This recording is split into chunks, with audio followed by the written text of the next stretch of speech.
Terrific. Welcome, everybody. We're really excited for our discussion today with Mary Duffy and Tom Stanton of the Danny Did Foundation. And of course, our co-host for this series on technologies to help manage seizures, Rob Moss of Seizure Tracker, who is joining us as an impartial co-moderator, which he's very good at doing. And we're grateful to the support of Neurelis, who helped make this series possible with us. So today we are going to hear about a variety of different monitoring tools that are out there, and how they can be used, and the kind of questions you want to ask, and how you can determine which one is right for your child and your family. So we're going to go ahead and do the presentation. Unfortunately, our caregiver voice dropped out at the last minute, but we know that's the life that we lead in this DEE space. Severe epilepsies do not allow us to keep schedules all the time, but luckily Mary's got some kind of testimonials that she'll share about different devices with us after the video. So I think I'm going to go ahead and jump in, and I'll do a little bit more formal intros after the video, right before Tom and Mary are going to answer questions. All right. So feel free to drop your any questions that come up in the Q&A. Either during the video or at any point throughout. Okay.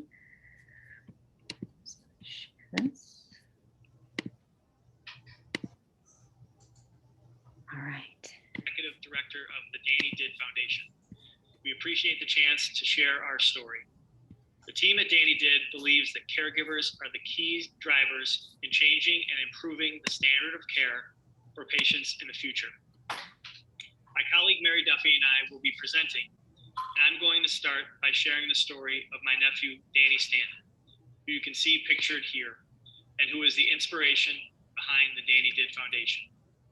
Then we will talk about Danny's cause of death, which was sudden unexpected death in epilepsy, or SUDEP. We're also going to highlight some resources that we believe can help to keep people who face epilepsy safer. So on this next slide, I want to start by introducing you to Danny. Danny was an athletic and affectionate child who enjoyed doing everything with his two older siblings, Mary Grace and Johnny, along with his younger brother, Tommy.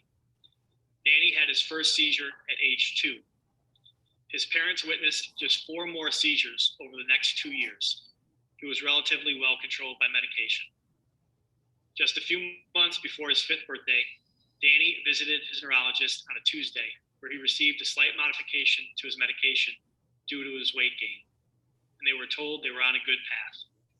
4 days later, on a Saturday morning, Danny was found deceased in his bottom bunk bed on December 12, 2009. The first time his parents learned the term SUDEP was on Danny's death certificate. His parents, Mike and Marianne, started the Danny Did Foundation to fill gaps in education and communication that they experienced during the treatment of Danny. The name of our organization comes from the last line of his obituary, which was written by his dad, and which read, "Please go and enjoy your life. Danny did." Despite our tragic origins, it is the spirit and joy of Danny's life that motivates the Danny Did Foundation in our work to help other families. The next slide. There are many fantastic epilepsy organizations, and our goal is not to overlap with the work that they do. At Danny Did, we have 2 main points of focus. First, to increase public awareness about epilepsy and the risks that accompany it, and in particular, the risk of sudden unexpected death in epilepsy. We advocate for honest and open dialogue between doctors and parents.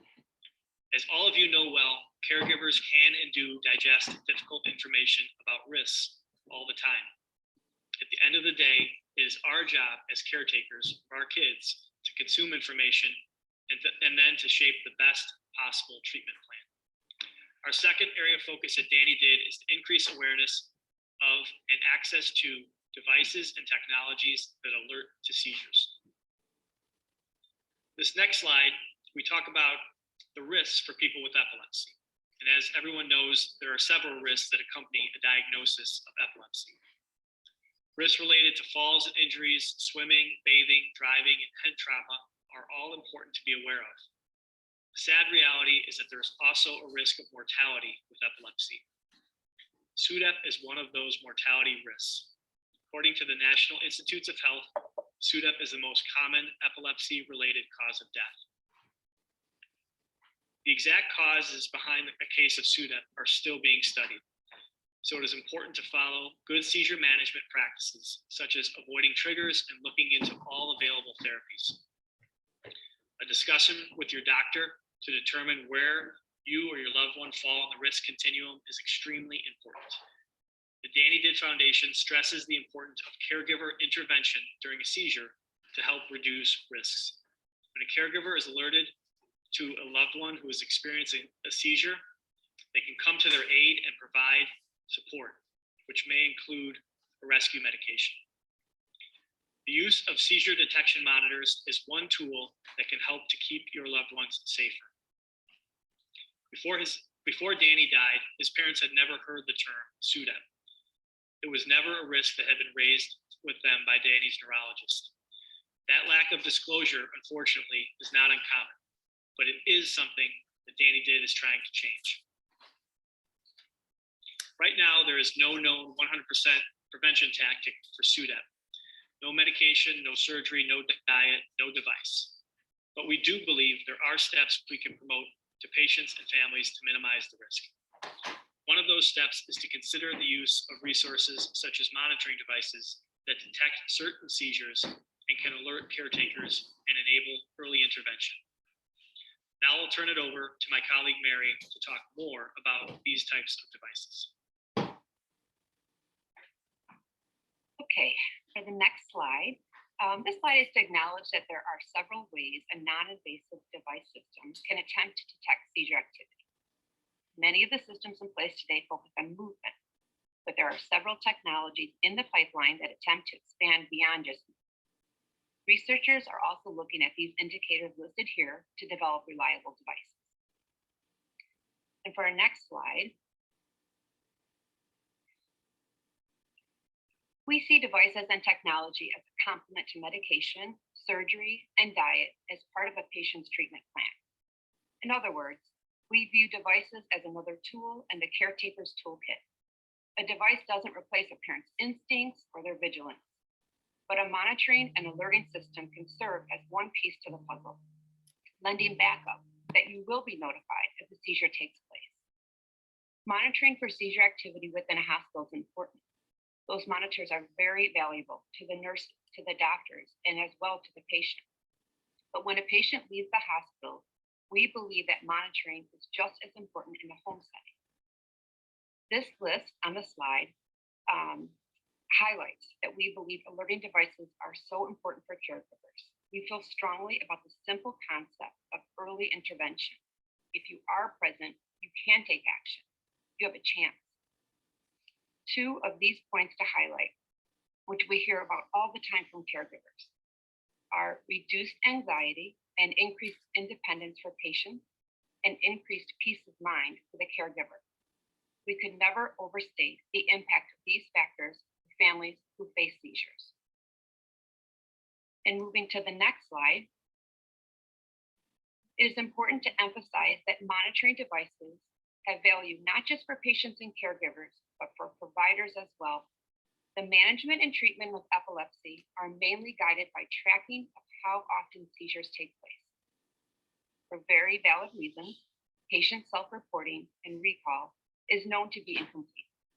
Arming doctors with accurate seizure tracking data regarding the frequency of seizures can lead to more effective evaluation and optimization of seizure medication.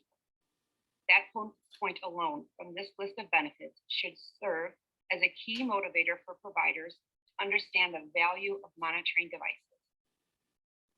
All of this being said, we don't pretend that the current available devices are perfect. For Tom will speak now more about that. Thanks, Mary. On this next slide, to Mary's comment, currently available devices do have shortcomings, and they need to evolve. False detections can be a problem in devices that aim to alarm for multiple seizure types. In addition to the points listed on this slide, there can be other barriers with device technology, such as compatibility with other data like health records, prescription info, and lab results, questions around data ownership and portability between platforms, and issues related to patient privacy, and also ambiguous expectations for who is monitoring the data device and when. So on this next slide, talk about questions to ask when you're considering a device. It's not easy to stay current on all of the device options, especially when the marketplace and the pipeline is always changing. This is an area where we at DEED can be a resource. This is a good place for the reminder that DEED does not make or sell any products. Our role as an organization is not to recommend or endorse a specific device, but simply to let caregivers and patients know what their options are. Before picking a specific device system, it's important to go through a checklist of practical, common sense considerations. To help with that, DEED has created the brochure on this slide, which is available on our website. So looking at the steps, the first being to figure out the best method for detecting your seizure types.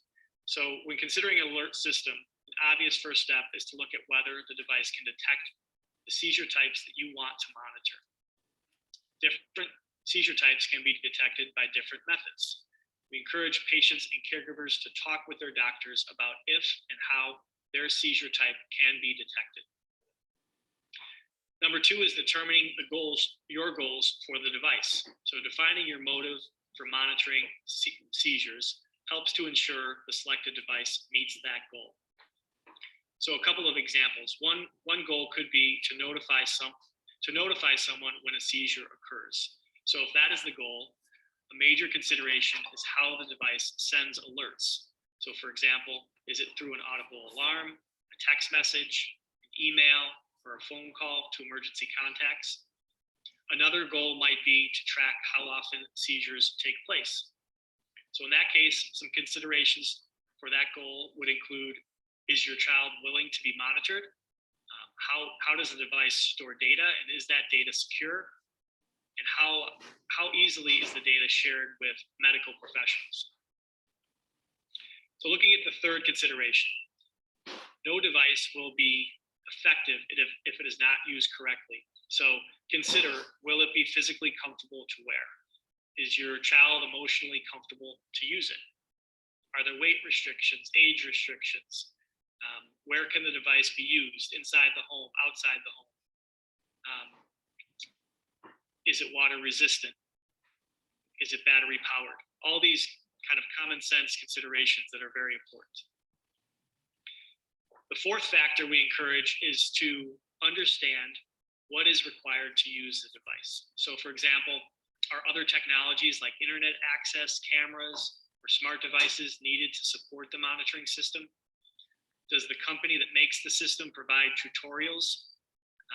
We always encourage families to test whether the manufacturer provides strong customer support before you commit to using their product.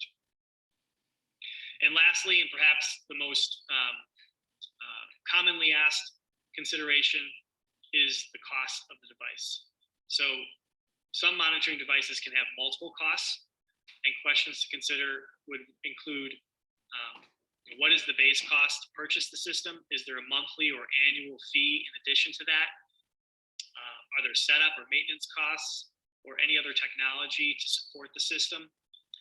And then is the device covered by insurance or a medical expense account? So next, Mary is going to briefly discuss a range of systems that are accessible now. The seizure detection field is booming, and the options have increased substantially in the last 10 years. There's much more in development than we will mention here. This short list that she will cover does not include mobile apps or technologies that are implanted, such as VNS or RNS. Okay, let's start with the Emfit.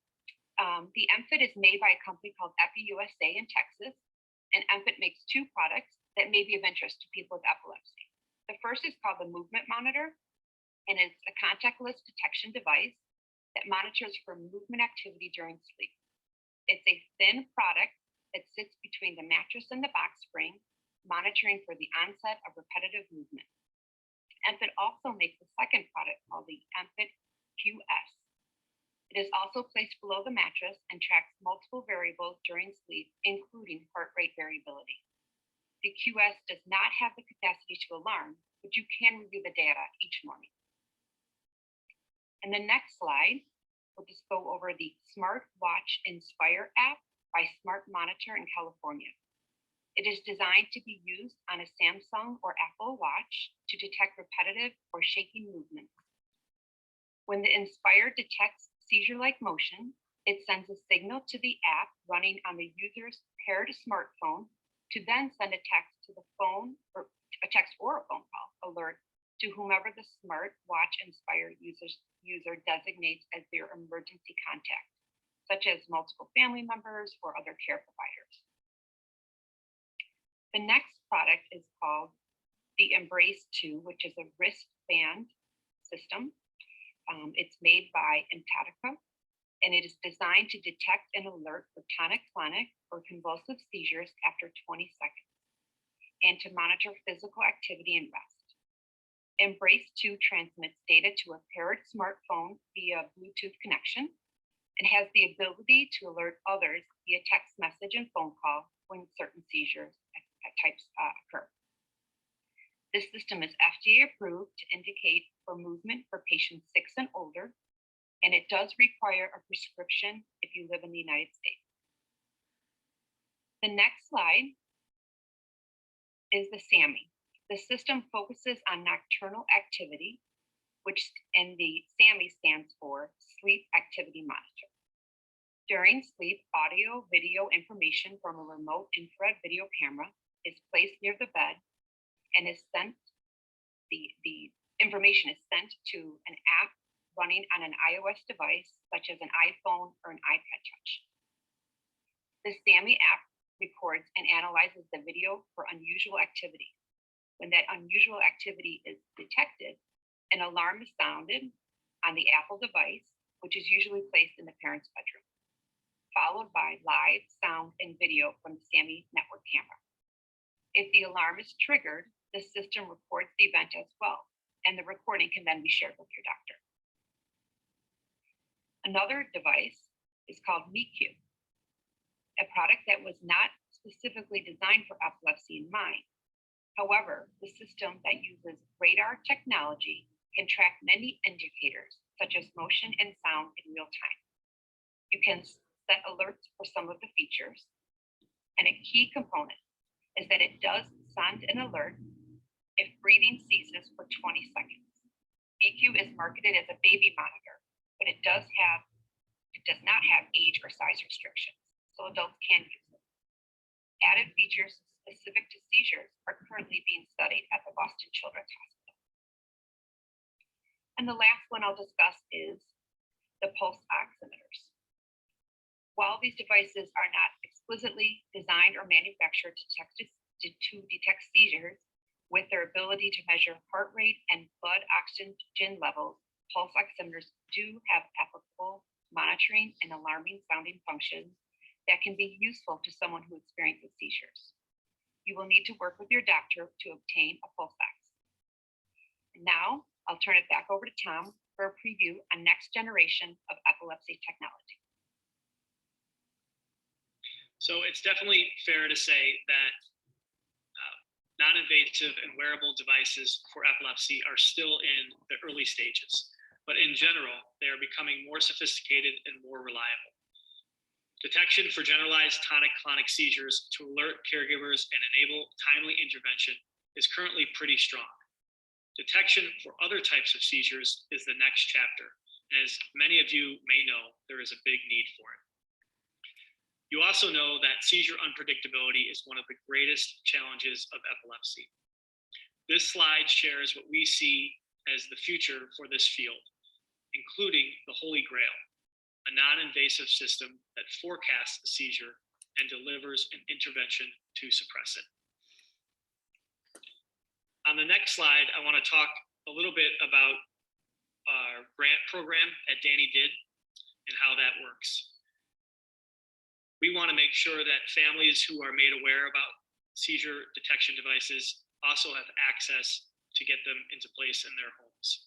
So the way our process works is for someone to download the application on our website, which is dannydid.org, fill that out, and return it to us through email. After that is in place, we set up a phone call with each applicant and make sure that questions are answered and that the device appears to be a fit for the needs of the family. If the grant is awarded to the family, we fund the award directly to the caregivers, and then the caregivers place the order for the system themselves, typically through the product website. So again, our goal is to make the systems accessible, and many of these are cost prohibitive for some families who need them. We are here to help through the process, and we try to keep it as streamlined and as manageable as possible. So our website, dannydid.org, is the best place to start if you're looking to find out more about this program. So on our final slide, we just want to end by saying that we appreciate the chance to interact with you. Empowering the community with information is a huge part of our mission. We want to note that this educational content was made possible with support from our partners at VNS Therapy by LivaNova. We hope to keep in touch. We hope that you will reach out to us if you have questions or if there are ways that we can help.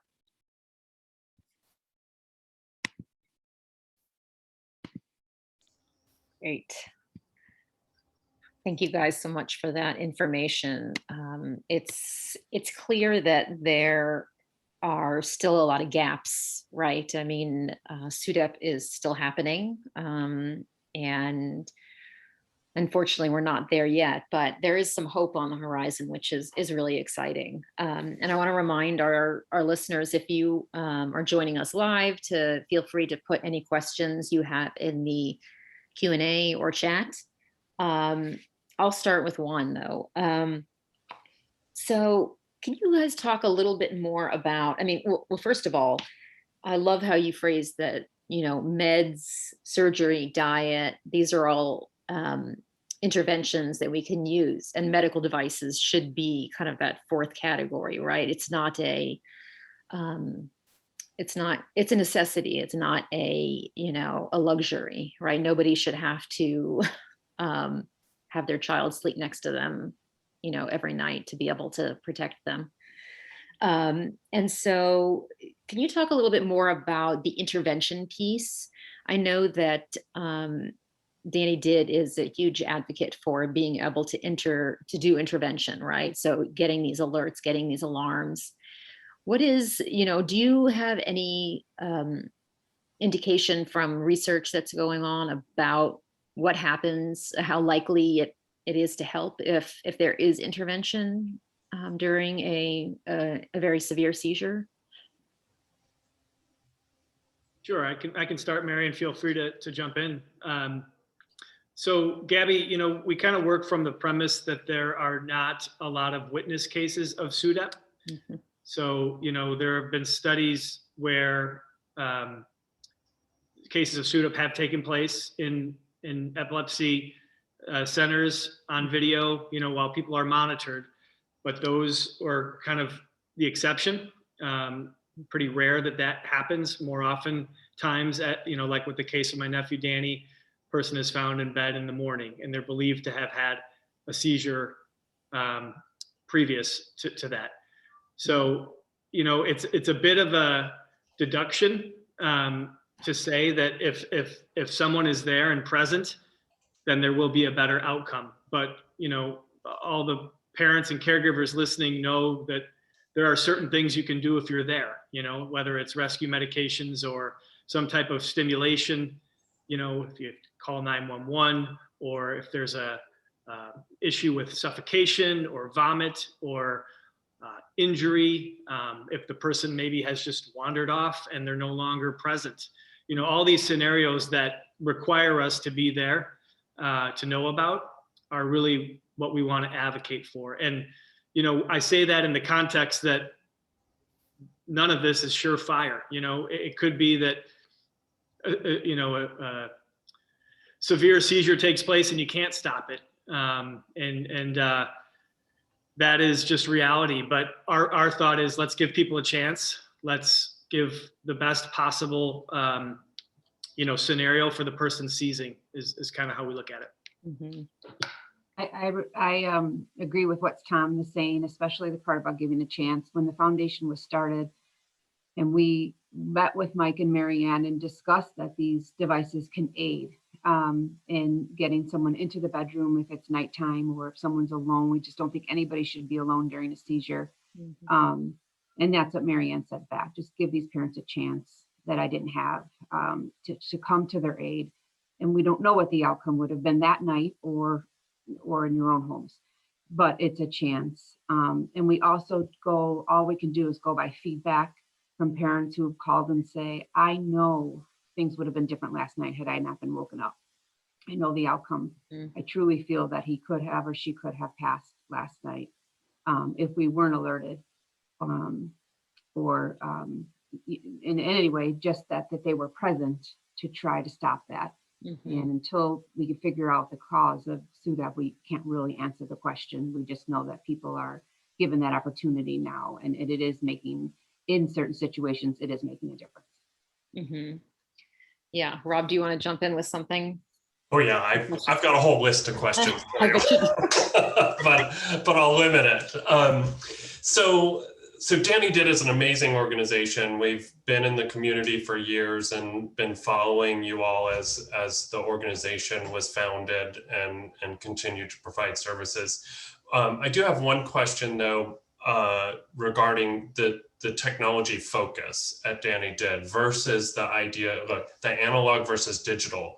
So there's a lot of talk about service dogs and seizure alerting dogs in the community. And I have wondered if Danny Did supports any of those through their grants, and if you have feedback for people if they reach out to you of where to go if you don't provide those services.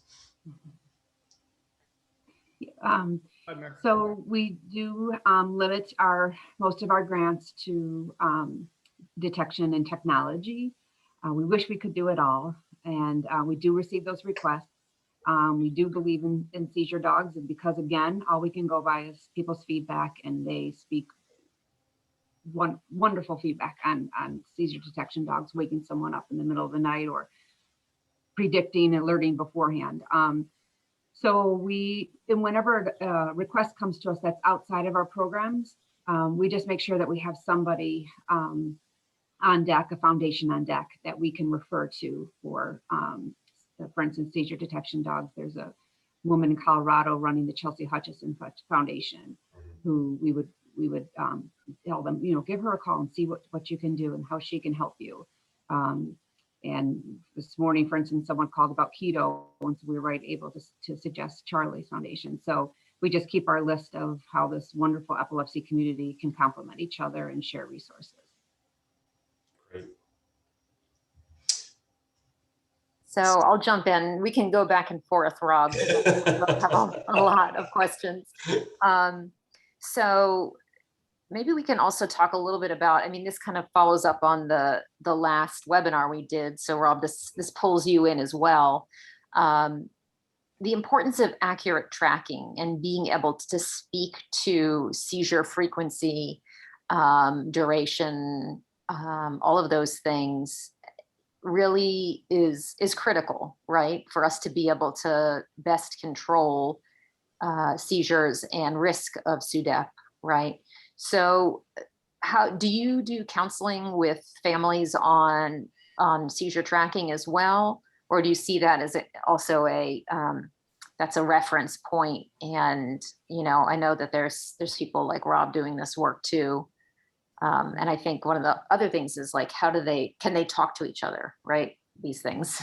Mhm. Right. No, that last point I think is especially important, Gabby. And like, I hope the focus of future evolution of this whole space, where we can have technologies that can be integrated with either multiple products or maybe with some software platform that is used by an epilepsy center or by a doctor's office, where it's really nicely synced together.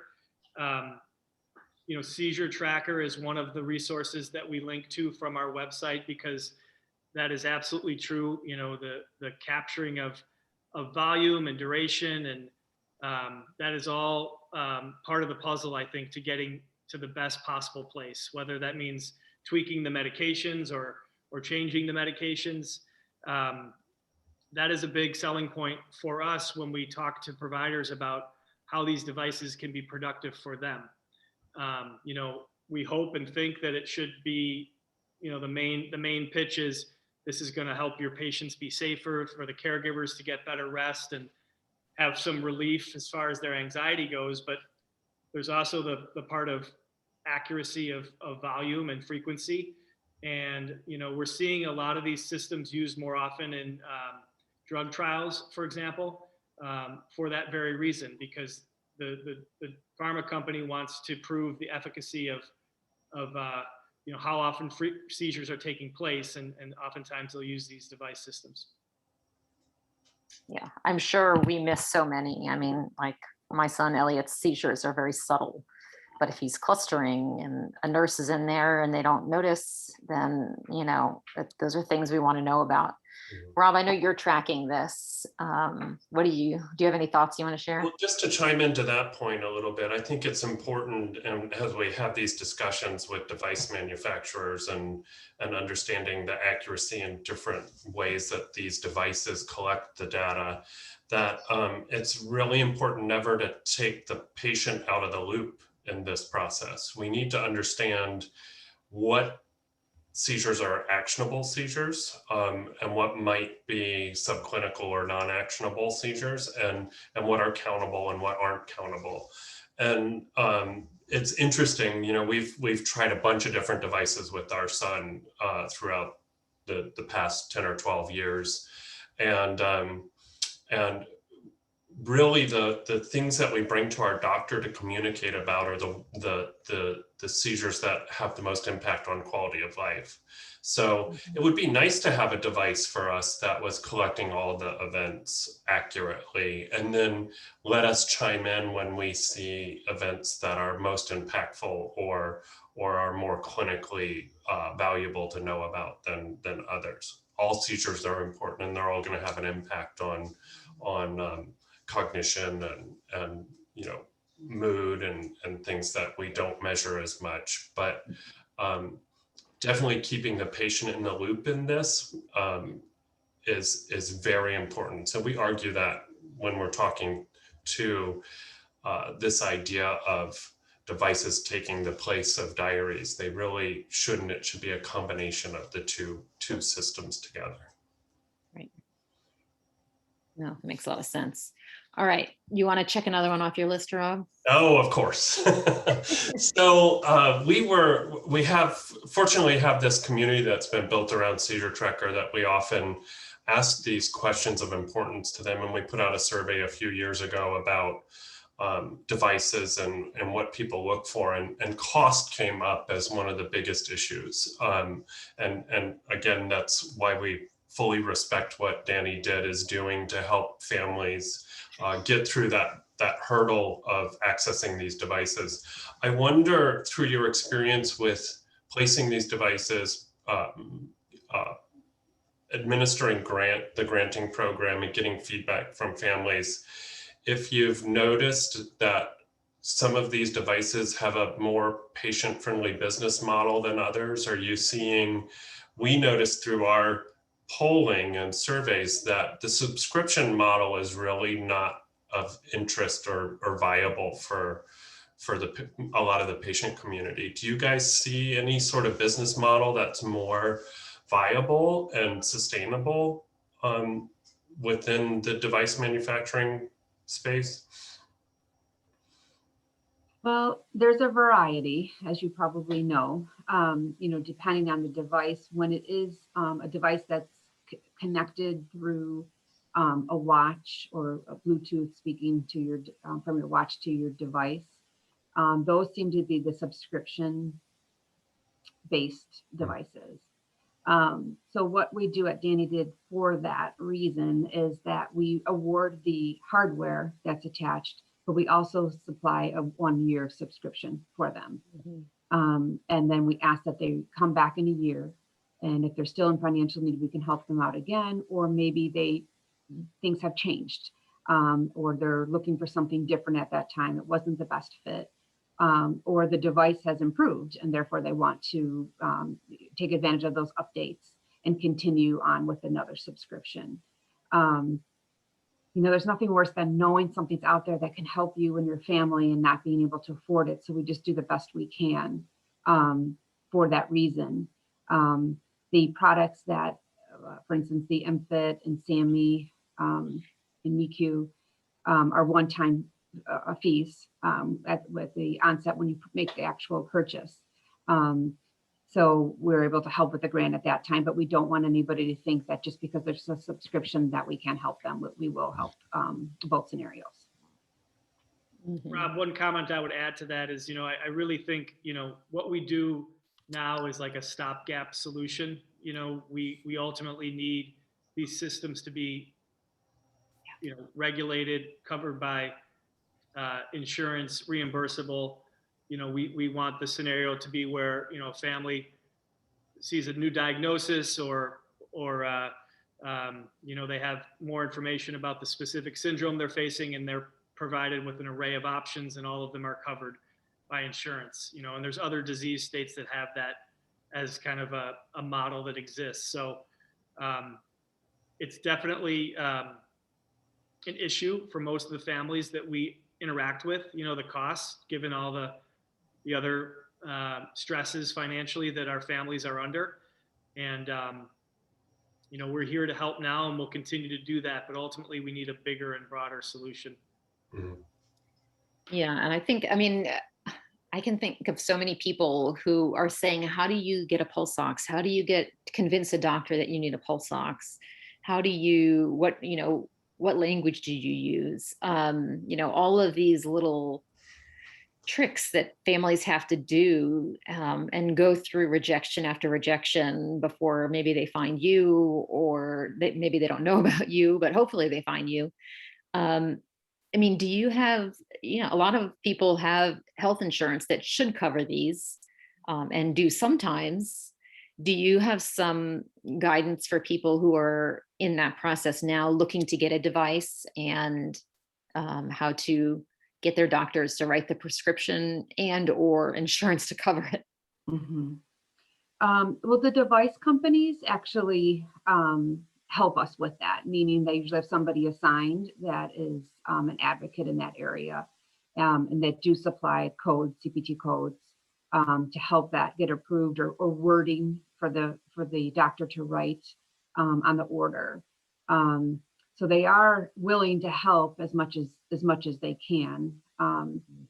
It is true. I don't know why it has to be so difficult. And like you said, in other diseases, you walk out with your inhaler, your EpiPen, your different things like that, where it's a mystery to us, and it's on our list. And like Tom said, that would be the goal, would be able to leave an ER room with these things in your hands, just like you would if you were to leave with a different condition. Yeah, it's a really, it boggles the mind. And I think, well, it's interesting, like when you leave the hospital after being monitored so closely, and then they take everything off and say, go home, especially at a new diagnosis. It can be very frightening, and there's got to be a better way. Yeah, absolutely. Yeah. All right, Rob, over to you. Yeah, I was really interested and glad that you all mentioned the idea of efficacy against seizure types and really understanding and asking those questions about what device might be good for you.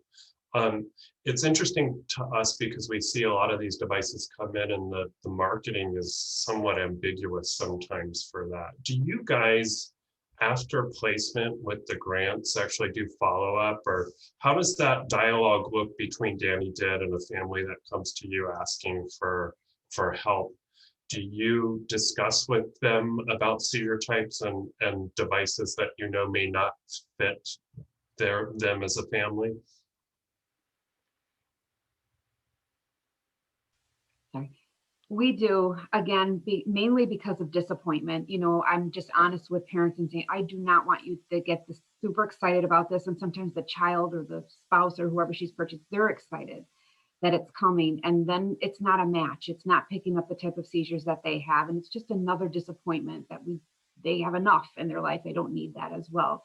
So we really do our best to ask a lot of questions. We refer back to the company quite often, though, just in case there was an update that we weren't aware of. So we definitely bring the company, or we sit on the website together and look things up to make sure that it's a good fit. And it will add something to their life, and I mean, that's the whole point. I think that was your question, Rob. I'm talking a lot now. Did I get it? Yeah, definitely. Okay. To add to Mary, we do send a survey about 3 months after everybody gets their grant and they start using the system in order to collect feedback, and that informs us moving forward. You know, usually the best information is like parent to parent, and what is the practical ramifications in the field, in the home, you know, that kind of information is really important to us. So we try to have an ongoing relationship with all the families that we meet, and just to continue collecting their feedback is important. Mm-hmm. Mm-hmm. And are you documenting that in any way? Does it change your decision making on what to promote to whom and how? It does, yeah. I mean, I won't name names, but there have been systems that we've just had to drop based on feedback and customer service and lack of you know, evolution in terms of their technology and their upgrades. So it definitely informs us, and sometimes it informs what we add to the mix as well. Mm-hmm. Mm-hmm. I have sort of a personal observation and follow up on that. It's always interesting to be in a situation where you're interacting with a bunch of people in the epilepsy space. So you, as Danny did, are providing a service, and we actually get to interact with our user base as well. As individuals, we were never really communicating what solutions we were coming up with on our own to other families, and vice versa. And I found it fascinating. Our son has nocturnal seizures, so we put a security camera up in his bedroom. You know, he's had one in his bedroom for 10 years at this point. So what was interesting was we had gone out and looked for that solution to fill this gap that we needed just to find respite. So we carry around an app with our security cameras, and we're able to move them around and follow him as he moves through the bed. But I was on Facebook, you know, a couple of years into this process, and one of our Duffy family friends had posted about a seizure her daughter had and was caught on video camera. And I looked and I went, quickly identified that's the same video camera and same app system we use. And it's amazing to me how little we do as families to talk about the solutions. And I just want to commend Danny Did again, because there's that gap that needs to be filled in this space. And I think there's an avenue for us to also connect with organizations, but then connect families together to figure out who's solving what problems for themselves and sharing those solutions with other families. Mm-hmm. Yeah, I can't speak enough about the epilepsy community and families. And, you know, we ask, how did you hear about us? And how did you hear about this grant program? And, you know, you'd think that answer would all be from my healthcare provider, but it's from each other, Facebook groups, sometimes closed Facebook groups, friends in their epilepsy circle. And I just commend them for sharing what they learn. And, you know, sometimes it is a trial, just trying different things out, and hey, it didn't work for me, but you should try it. And I think it's a lot of, I don't know what we would do without social media, to be honest, in this arena.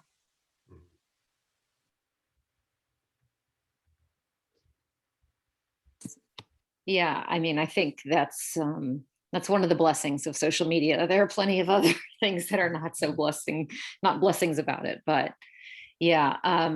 Well, this is terrific. I think that this will be a really helpful resource for a lot of our families, and they can always go to dannydid.org for more information, and to find out more about your grant program.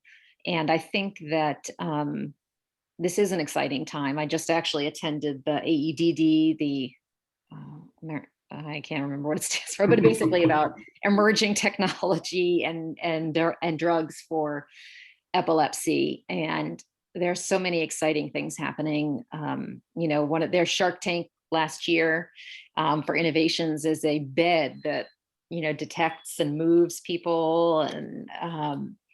And then this year, the Mecu, right, the work doing at Boston Children's. So it's a hopeful time.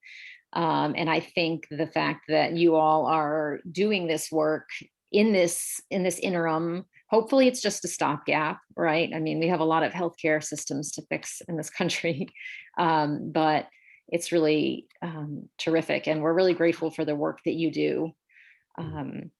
So thank you. And I just want to quickly, before we close out, Rob, any final thoughts? Mary, Tom, anything you want to close with? I would just echo, you know, Rob's earlier comment that all of this needs to be informed and driven by the patients and the parents. And, you know, the more involved and out front we are, I think the better these systems will be. So whether that means looking into insurance coverage or giving your feedback about what is missing from a system, or just demanding, you know, what it is that we need as a community. I think that is our right. That is our, you know, our voice, our platform, and we've got to do it to move this ahead. We shouldn't be in the back seat of all of this. We need to be out in front. Yeah, absolutely. And if you have, you know, if you want to share any mechanisms you have for giving that feedback, we can post them on our site, or lead them to your site to get that information, because that is hugely important. And hopefully we can all continue advocating that these companies do more to do outreach to these communities to better understand their needs, what's working, what's not working. And that, you know, ultimately that integration, right, of tracking and alerting and hopefully intervening or preventing is really the gold standard. That's where we want to be. And the patient and caregiver voices are really critical to getting there.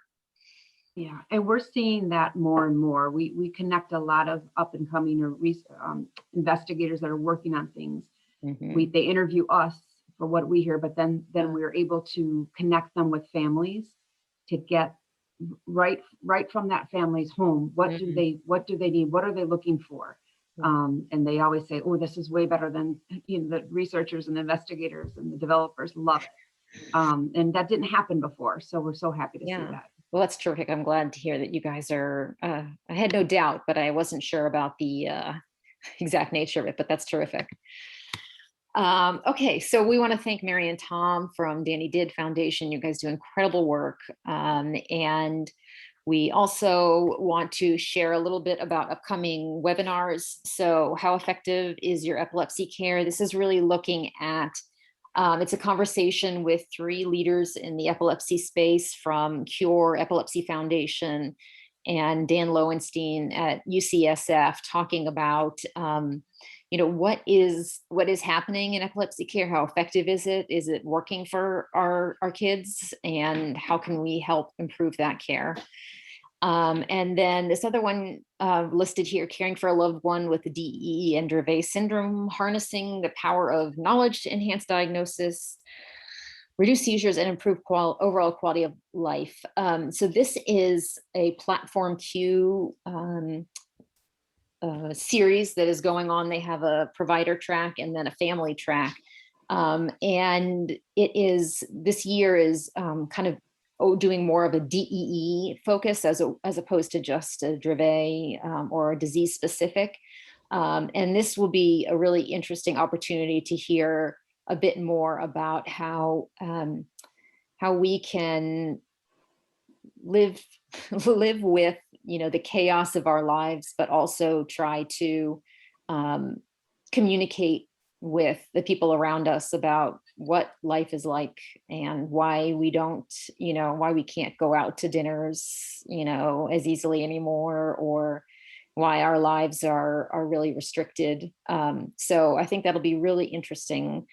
And I hope you'll join us. You can find both of those on our upcoming webinars space.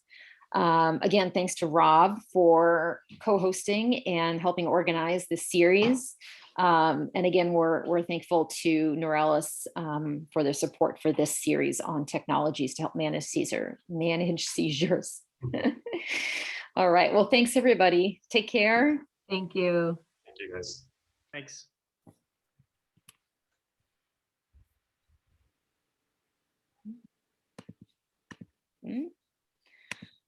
Okay. Awesome. I am just